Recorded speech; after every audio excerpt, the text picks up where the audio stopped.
Hello, this is the talk Linux Gaming in 2020, preparing the Linux kernel to emulate modern Windows games.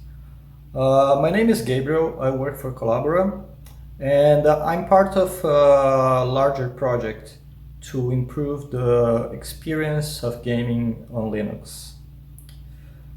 Since game is quite a broad topic and it gathers a lot of attention, I should make clear that I'm giving my personal opinion on some topics, and I will be exposing some ongoing kernel work that we're doing to improve gaming in Linux. Okay. But first of all, let's look a bit at the picture of what games are in Linux today, how they look like. We have basically two sources of games running around. We have the open source games and the proprietary. And from a development perspective, from an operating systems engineer perspective, open source games are the easy kind. We can just rebuild them, fix bugs, and adapt them, and develop them in a programming model that really fits the way that Linux is taught, the way that we usually develop software for Linux. But then there is the proprietary realm, where there are games where the studios dedicate some resources to running them on Linux. And the other scenario, most common and very famous games, where the studio simply doesn't care about Linux at all.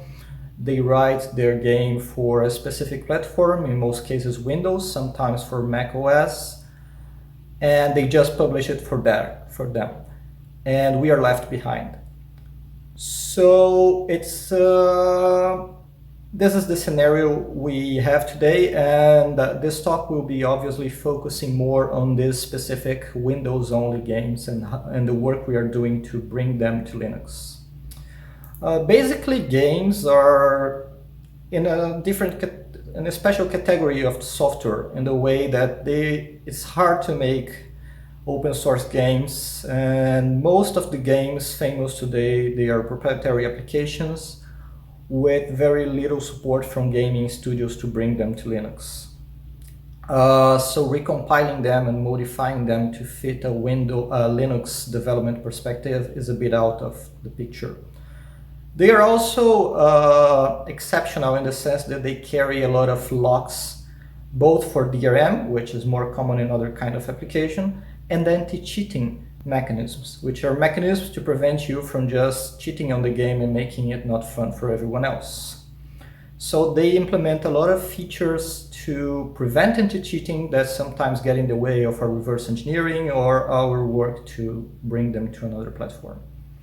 As I mentioned, they are mostly coded for other platforms, in particular for Windows, who always reigned over this specific area of the market. And with the long goal of bringing gaming to Linux, it's kind of a chicken and egg problem. If we had people gaming on Linux and huge chunks of the market gaming on Linux, maybe we could be able to attract more attention to Linux as a platform for gaming development and game playing. But we need to increase developers' interest. We need to make the platform more attractive for them, and by making it more attractive, it includes also bringing users. So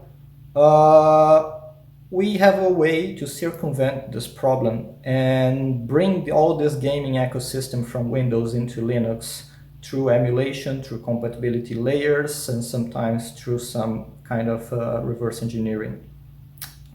So the approach that Valve in particular took back in 2018 was to start this abstraction layer called Proton. That was basically a compatibility tool. And a big piece of it is Wine. It's not a new technology. Wine has been there for a long time, but Proton brought together Wine with several other technologies to make running a game over Wine more effective and easier for the end user. And this Proton Tunis has been maintained since 2018 by Valve in an open source fashion with support from developers all around the world. Basically, Proton looks like this. It includes a bunch of libraries, Wine in particular, and it's the primary mechanism to start a game through the Steam client it's gonna use Proton to launch a Windows-only game and run it over Linux under these compatibility layers. It's gonna configure a lot of stuff, set up the Wine environment and launch the game through Wine. One detail is that the game and Wine then is gonna execute the game in this compatibility mode, in this sandbox-like environment, not exactly a sandbox, but Wine then performs as a compatibility layer. And as I mentioned, Wine is the big piece in that. It's not a security sandbox. A Windows application runs in exactly the same protected space as Wine itself. One important detail there is that Wine doesn't do any kind of virtualization. There is no it's not a matter of virtual machines here. Wine and the Windows application, they run on the same process as different parts of the same process. And what Wine does is quite simple. It exposes the APIs and the ABI that a Windows application is using. Why I say ABI and API? Well, it exposes the ABI for the program, but it does that by implementing the API that Windows applications expect to use. And that API, it reflects a lot on how a program is developed for a specific interface. We're going to be discussing more on that later. Just a small comment is that Wine is also community developed, and it has major contributions by Valve and Codeweavers, and I would like to send kudos to those guys because they really helped us on the development that we are doing, that I'm going to be discussing here today. My point about the difference in the ecosystems is that when you run a Windows program, it's talking mostly to the Win API. And the way that you develop the Windows program is based on the assumptions made by that API on what it provides you. Same thing when you're developing something for Linux. When we say that Linux is a POSIX-like operating system, it means that applications running over Linux have a set of expectations of how the operating system behaves. And it's not a matter of system calls, it's more a matter of libraries, what is exposed to you. So the way that you program, the way that you think a problem for Linux is a bit different than the way that you program, that you solve a problem in Windows. And that is mostly what the API exposes to you. So when you write a program for Windows, you use the Win API. And when you run that over Wine, Wine is basically a mechanism to translate that semantics into Linux terms, into Linux libraries and the Linux kernel. So it's going to implement that functionality of the Windows ABI into something that can be executed by Linux. And one important detail there is the more different the Windows ABI is from the Linux API, the bigger the work that Wine needs to do.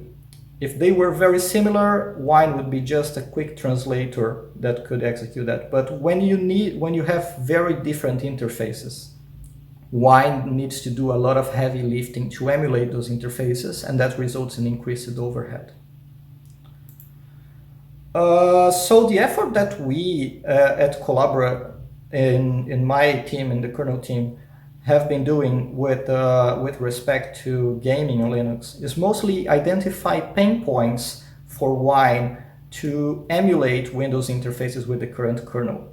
Basically, we look at Wine and see where the overhead is and what interfaces Wine would benefit from if they were supported in the kernel. This doesn't mean that we are implementing the Win API or any Windows syscall in the kernel. On the contrary, it means that we solve in the kernel things that are harder to solve in user space, always adequating them to a Linux design. So we take specific problems that are not resolvable in user space or in a compatibility layer and try to solve them in the kernel space. And the reason they might not be solvable in kernel space is usually performance, or sometimes, as in the file system example I'm going to give, correctness. It's not possible. The Linux interface doesn't expose a mechanism to do a specific thing race-free, or it doesn't export that functionality at all. And this is where we try to extend Linux. The first pain point that I would like to discuss is something that arose in file systems and how Windows and Linux file systems diverge in some semantics.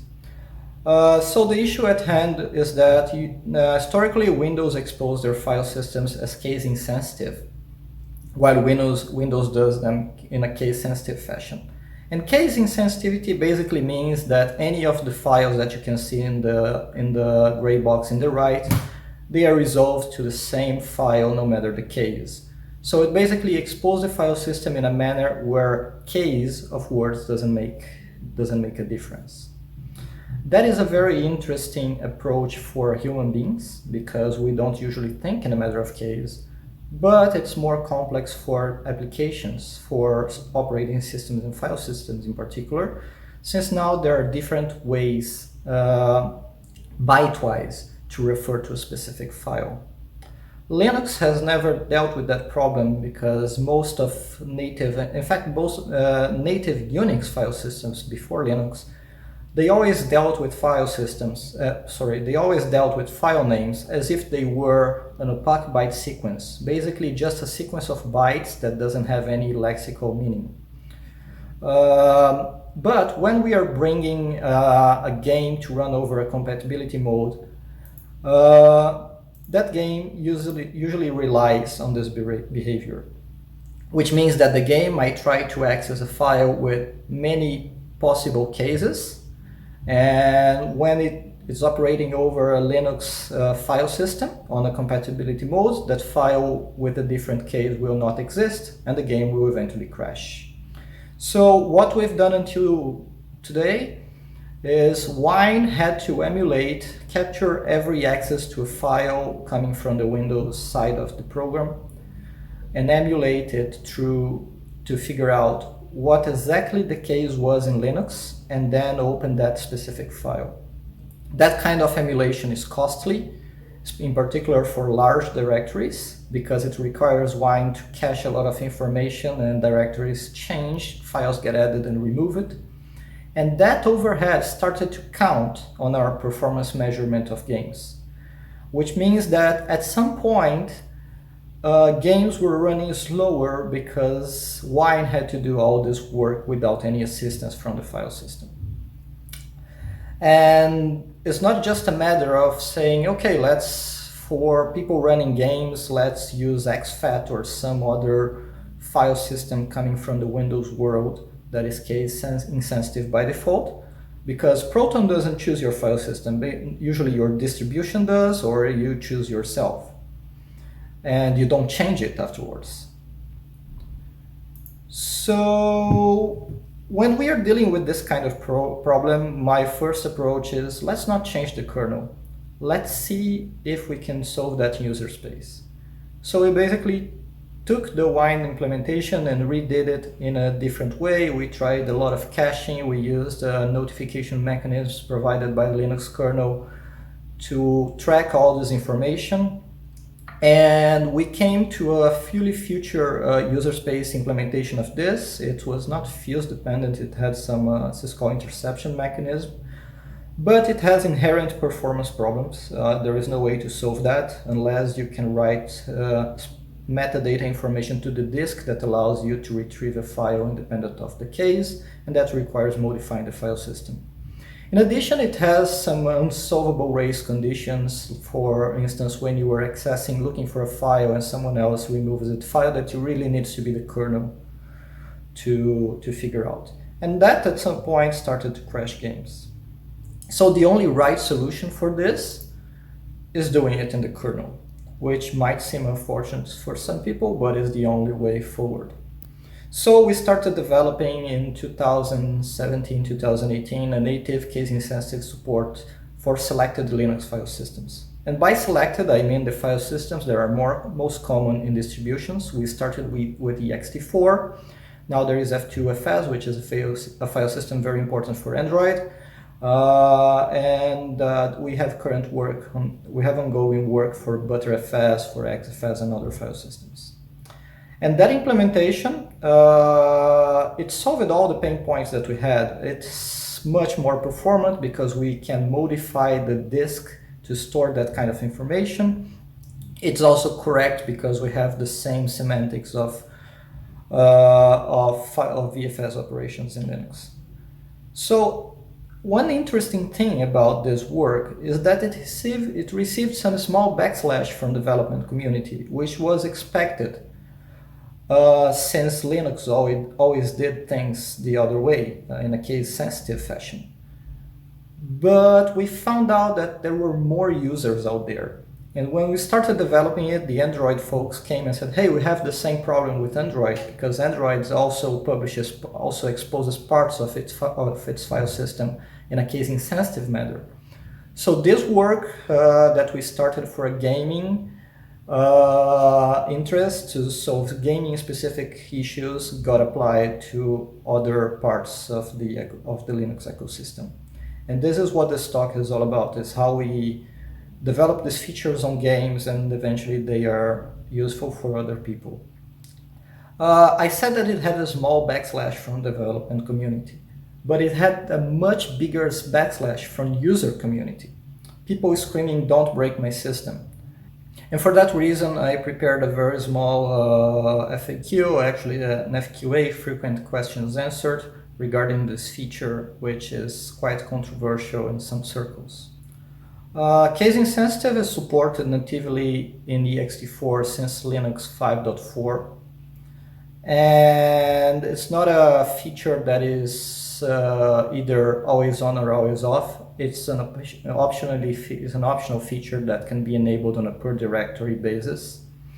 It will never be a default setting. Is not something that you want to configure on the root of your file system. And the reason for that is, even if you try to do that, we made sure to make that it doesn't work, because just looking at a generic Linux file system, you can find stuff in /user/lib that collide in file name differing only by case. So this is something that should never be used on the root of your file system if you don't have a very, very good reason to do so and you know what you're doing. It's something that you should use on a specific directory inside of your home, where your games are set, where you really have a use case for that. On the case of Steam, I believe Steam would configure that directory for a game when it downloads it or something like that. And it's safe. It only applies to those specific directories. The rest of your system continues to work as in a case-sensitive fashion. The reason for that is that all the other programs in your system expect your file system to be case-sensitive, and we care a lot about not breaking stuff. So we made sure it would work in a way that is safe for people. But it requires some distro support to be enabled. It requires the kernel to support the feature. At build time, it requires a specific flag to be set on your disk, declaring that the disk supports that functionality. And it requires an up-to-date version of E2FS progs if you're using ext4 or the corresponding programs in another file system. And the problem is many distros still don't enable config Unicode, and they also don't enable encoding installation. And I just want to make sure that people know that enabling that configuration and enabling the feature disk-wide doesn't make your system go crazy. It still requires per directory configuration. And actually, I expect in the future that more and more distros are going to be adopting that configuration by default, because we make a lot of effort to make sure it works. And it would be a shame for it to go unused. And it can go unused. For instance, Wine will always have the fallback mode where it tries to do case insensitive in user space, either for older kernels or for any other reason. And there is a performance hit on that, but there's still this compatibility mode. So in the case insensitive feature, there is some things that are desired, wanted features, and that my team is still working on. The first one of that is improving FSCK support, so we can guarantee that any problem that arises in a case insensitive disk, whether or not it's related to case insensitivity, it's fixable. This is not something specific to case insensitive. Every file system can be corrupted at any time, and we always have features to fix that. We are also pushing more distros to adopt it, such that people installing Steam on any distro can benefit from those things. And like I said, we have work ongoing to support case insensitivity in more file systems with the same semantics, such that other users can also benefit from this feature without falling back into the Wine emulation user space case insensitivity. The second pain point that was brought to us by the Wine developers is related to thread synchronization and how it's done in Linux. It's quite a complex problem, but an easy way to understand it is looking at this didactic example, which is not necessarily a real use case. But in this scenario, we have multiple producers and multiple consumers, but there is a relation where for each producer, there is only a subset of the consumers that can consume the data from that producer. So for each consumer, we want to maximize its usage, its ability, so it needs to be able to consume something from the producer as soon as it's done. And we don't want it to be waiting for a producer while the different producer is ready. But since not all producers can be consumed by all waiters, and the same producer can be consumed by different waiters, there is a challenge in modeling it. We observe that there are ways to model it in user space or model it using existing interfaces in the Linux kernel. But Wine developers and game developers started to observe that was also becoming a performance issue for games running over Wine. So they asked us and started to looking for an approach. And basically that problem arises specifically in a game scenario because games are obviously very thread heavy and there is a lot of communication between threads. And the fact is Windows has a very convenient API to handle with that kind of things, which is called wait for multiple objects. It's designed to allow a program to specify a list of scenarios where that thread is going to be awakened. It can be awakened by a mutex changing state, it can be awakened by a signal, by an event, by a different thread, by a condition variable, by anything. And it can specify a list of these things. In Linux, what we can do is we can pull on a pipe, on a socket, and wait for data coming from that socket. We can use eventfd for that and pull on several eventfds, one for each thread. Or we can try to write a dispatcher in user space that waits on a single condition, and every time that condition is triggered for any thread, we can dispatch it to the right thread. We experimented with all of these things and we observed issues with each and every one of them. For instance, the async implementation, which is used nowadays by Proton users, it's based on pulling on the eventfd interface. And the fact is, eventfd fits the problem quite well. And pulling on it is a good solution. But there are a few problems there. The first is that file descriptors is a limited resource and we hit it very easily with games and multiple objects. And there is a cost associated with the sleeping and wake up of pooling that started to become a bottleneck and appear on our benchmarks. And that in particular, and we were able to observe in particular heavy CPU usage for threads that were just sleeping on it. And eventfd also has a problem that it requires us to always go in the kernel, so unlike Futexes, it doesn't have a fast path that let us avoid going to the kernel if the object is just ready there for us. We experimented with optimizing eventfd, but we learned it was quite a challenge. And then there is obviously the other solution I mentioned, that is bring all of these and do a dispatcher in user space. And we can model this in a very simple way. Put all your events under a single condition variable, and whenever that variable is triggered, any producer that is ready triggers that thread, triggers that variable that is going to run the dispatcher thread that selects the correct waiter to wake up. That is a common model for parallel programmers, but it has some limitations in the sense that it has a lot of spurious awakes. We are going to be waking dispatchers to wake the actual job worker, and that also showed on our benchmarks. The fact is, when we're dealing with applications like games, every performance change is observed in frame per seconds and very visible to users, to gamers. And we try to look for a better solution on that would make this problem really go away. And the solution came as a suggestion by Zebediah Figueira, who is a developer at Wine. And he proposed a new futex operation to model exactly this kind of program.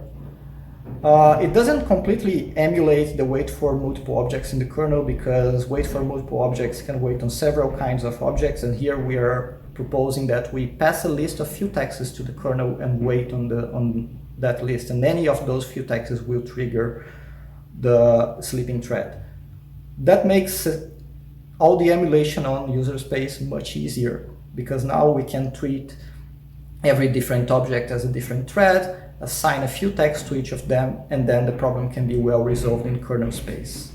And then we are reusing all the genius behind futex, which allow us to avoid the kernel in the uncontained case, and it proved to show very good performance.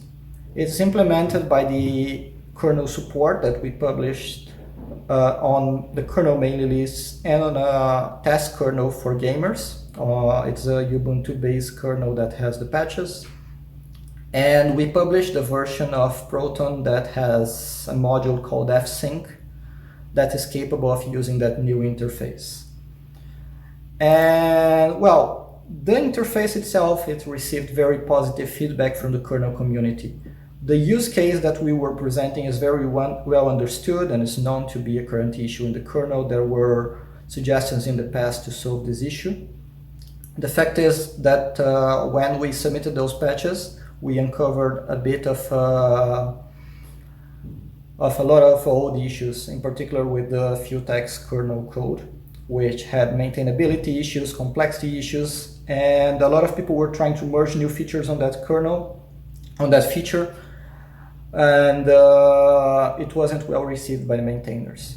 So the community decided that it was a moment to rewrite the futex interface, and then we took this effort and started to design the new interface with the help of the community. And as a result, the result of that work is Futex 2, which I think there is another talk on this conference discussing that specifically.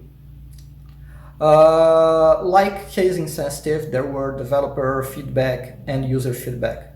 And user feedback in this example, they were very positive. So one of the Valve developers published a request on GitHub for people to share their results using fsync with the test kernels that we distributed for Ubuntu, for Liquorix, and for several other test kernels. And the results were incredible. We have people reporting from 5 to 200 to 300% improvement in frames per second in different games. And I can say as a personal example that I have at least one game that was really unplayable in my system that now runs really well. I don't know if I can say the name of the game. But what does that mean? Does that mean that Linux is worse for threading than Linux? Absolutely not. It means that the programming model that was used to design that game doesn't fit the Linux programming ecosystem, the Linux APIs. So we are extending it to better support it. Just a few comments on the new interface that we are proposing. Futex 2 doesn't solve only the vectored version of Futex, the multiple objects version of Futex. It solves several long-standing points on Futex for the kernel community. It brings all the new features that a lot of people were expecting. It's a very valuable contribution to the kernel itself. It brings NUMA awareness, variable size of Futexes, all the stuff that people were really rooting to have in the Futex code. We are trying to bring that now to the kernel. And it also has, since we're designing it from scratch, it also allows us to convert the weight multiple code into a better design that we are working on. And since it's a new implementation, we can just design it in something that will benefit from vectored Futexes from the start. And I still don't have numbers, but from what I hear, we have very promising results, and my expectation is that we might have better performance numbers for games than we have with Futex weight multiple. I'm hoping for that, but I still don't have the numbers to back it. Whether that will show in benchmarks or not is something that still needs to be seen. Finally, the third pain point that I want to discuss today is syscall emulation, which is the topic of my previous talk that I think went yesterday at the time of the conference. And this is a problem of correctness for games running over Linux through Wine. Basically, the problem is that now modern game DRM and anti-cheating technologies, they are issuing system calls directly from the Windows game code. And that bypasses Wine, because Wine is not a sandbox, Wine is not a virtual machine, it's simply a library that gets linked to your program. So Wine is not able to capture those system calls. And once that system call coming from the Windows code reaches the kernel, and that system call has parameters and arguments as it was a Windows kernel running, the game is definitely going to crash. Once again, like we always did, we try first to find a user space solution because that is simpler, it avoids tinkering with the kernel, and it's definitely simpler. And the solutions that we attempt, which involved SysComp and dynamically rewriting system calls, they had their own issues with anti-cheating software. We cannot modify a game binary without triggering all the codes to prevent it from being modified for piracy and cheating. So we cannot touch that part. And they also affected performance. Like I mentioned, any attempt to emulate will introduce a performance overhead in your gaming experience. So the right solution, once again, was let's go back into the kernel. And then we developed this whole new mechanism designed specific for emulation of gaming system calls that are integrated into the Linux kernel. It's called a syscall user dispatch. It integrates very well with SysComp and other modes that already exist in the kernel.